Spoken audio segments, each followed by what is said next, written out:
आतंकियों को अचानक ट्रक चालक के हाथ में अमेरिकी डॉलर की एक गड्डी दिखाई देती है। उन्हें तुरंत शक हो जाता है। एक आतंकी फौरन ट्रक का दरवाजा खोलकर अंदर की तलाशी लेने बढ़ता है, लेकिन अगले ही पल उसके होश उड़ जाते हैं। उसी दिन नाइजीरिया में आतंकियों ने अमेरिकी सील कमांडो टीम के एक जवान आरव को पकड़ लिया था। दुनिया को डराने के लिए उन्होंने एक अमीर आदमी का हाथ काट दिया और फिर कैमरा ऑन करके आरव की गर्दन पर चाकू रख दिया। आतंकी बोला, अगर एक हफ्ते के अंदर हमें $10 मिलियन नहीं मिले तो इसका सिर काट दिया जाएगा। वीडियो सीधे अमेरिकी सेना तक पहुंचा। अपने साथी की यह हालत देखकर सभी कमांडो गुस्से से भर उठे। उन्होंने हर कीमत पर आरव को जिंदा वापस लाने का फैसला किया। कुछ ही देर में पूरी सील कमांडो टीम अपने हथियारों के साथ C-17 ग्लोब मास्टर विमान से नाइजीरिया के लिए रवाना हो गई। यहीं से शुरू हुआ एक बेहद खतरनाक रेस्क्यू मिशन। नाइजीरिया पहुंचने के बाद टीम एक ट्रक में बैठकर आतंकियों के ठिकाने की ओर बढ़ी। रास्ते में 2 हथियारबंद आतंकी चेकपोस्ट पर खड़े थे। उन्होंने ट्रक रोक लिया और ड्राइवर से पूछा कि वह कहाँ जा रहा है। ड्राइवर ने शांत रहते हुए कहा कि वह कोको फैक्ट्री जा रहा है। आतंकियों ने रास्ता छोड़ने के बदले पैसे मांगे। जैसे ही ड्राइवर ने जेब से अमेरिकी डॉलर निकाले, आतंकियों को शक हो गया। उनमें से एक तुरंत ट्रक का पिछला दरवाजा खोलने लगा, लेकिन जैसे ही दरवाजा खुला उसके सामने पूरी सील कमांडो टीम हथियारों के साथ तैयार खड़ी थी। वह कुछ समझ पाता उससे पहले ही कमांडो ने उसे ढेर कर दिया। दूसरा आतंकी भी पीछे मुड़ा, लेकिन उसके पीछे खड़े कमांडो ने चुपचाप उसे भी खत्म कर दिया। रास्ता साफ होते ही टीम तेजी से आतंकियों के अड्डे की ओर बढ़ी। पूरे इलाके में जगह जगह लाशें बिखरी थी, जिससे साफ पता चल रहा था कि यह आतंकी संगठन कितना निर्दयी था। यह कोई साधारण सील टीम नहीं थी, बल्कि सील टीम 6 थी। यह अमेरिका की सबसे खतरनाक स्पेशल फोर्स मानी जाती है, जिसके पास दुनिया के सबसे आधुनिक हथियार और उपकरण होते हैं। हर कमांडो के हाथ में पूरी तरह मॉडिफाइड HK 416 राइफल थी और सिर पर high tech bullet proof helmet. तभी टीम को आगे कई आतंकियों की ताजा लाशें दिखाई दी। ऐसा लग रहा था कि यहाँ अभी अभी भीषण लड़ाई हुई है। तभी दूर से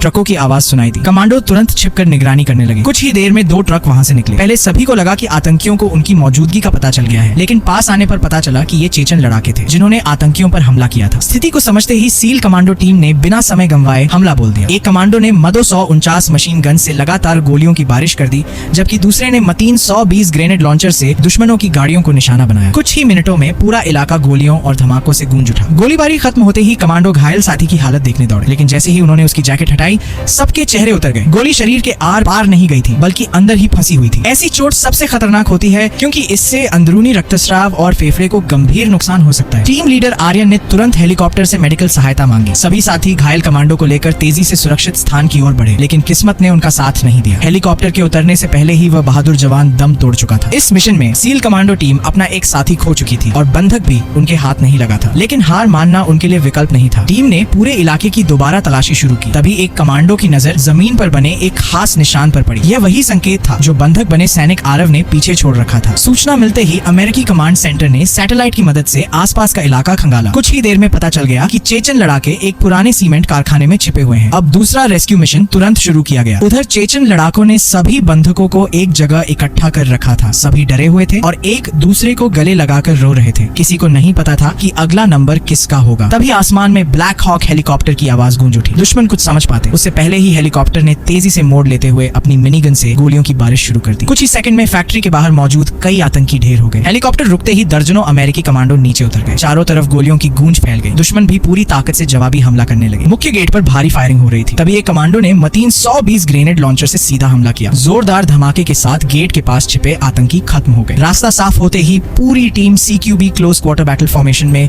फैक्ट्री के अंदर घुस गई। हर कमांडो एक एक कमरे की सावधानी से तलाशी लेने लगा। उधर आतंकी सरगना समझ चुका था कि अब बचना मुश्किल है। उसने बंधक बने कमांडो आरव को पकड़ लिया और उसकी कनपटी पर बंदूक तान दी। वह ट्रिगर दबाने ही वाला था कि तभी आर्यन अपनी टीम के साथ वहां पहुंच गया। एक सटीक गोली चली और आतंकी सरगना वहीं ढेर हो गया। आरव सुरक्षित बच गया। उसके साथ कैद सभी लड़कियों को भी आजादी मिल गई। इस तरह सील कमांडो टीम ने एक बार फिर अपने साथियों और बंधकों को मौत के मुंह से बाहर निकाल लिया। मिशन खत्म होते ही एक और खुफिया ऑपरेशन शुरू हो गया। इस बार सील कमांडो टीम को अफ्रीकी देश माली भेजा गया। करीब 10 घंटे पहले अमेरिकी डेल्टा फोर्स की 8 सदस्यीय टीम पर आतंकियों ने घात लगाकर हमला कर दिया था। कई घंटों तक चली भीषण लड़ाई के बाद बाकी सैनिक किसी तरह बच निकले, लेकिन उनके कमांडर कर्नल विक्रम दुश्मनों से बिछड़ गए। सैटेलाइट तस्वीरों से पता चला कि कर्नल पर रॉकेट लॉन्चर से हमला हुआ था और उनके जीवित बचने की संभावना लगभग खत्म हो चुकी थी। अब सील कमांडो टीम का मिशन था कि आतंकियों से पहले कर्नल का शव वापस लाया जाए, क्योंकि अगर वो दुश्मनों के हाथ लग गया तो वे उसका इस्तेमाल प्रचार के लिए कर सकते थे। रात होते ही पूरी टीम C-17 ग्लोब मास्टर से माली पहुंची और अंधेरे का फायदा उठाकर हमले वाली जगह की ओर बढ़ने लगी। कुछ देर बाद वे घटना स्थल पर पहुंच गए। चारों तरफ खाली कारतूस बिखरे पड़े थे, जो इस बात का सबूत थे कि यहाँ कितनी भयानक लड़ाई हुई थी। तभी कमांड सेंटर से सूचना मिली कि बड़ी संख्या में आतंकी उनकी ओर बढ़ रहे हैं। टीम ने तुरंत अपनी रफ्तार तेज कर दी। अचानक आसमान में एक फ्लेयर दागा गया और पूरा इलाका रोशनी से भर गया। सभी कमांडो तुरंत जमीन पर लेट गए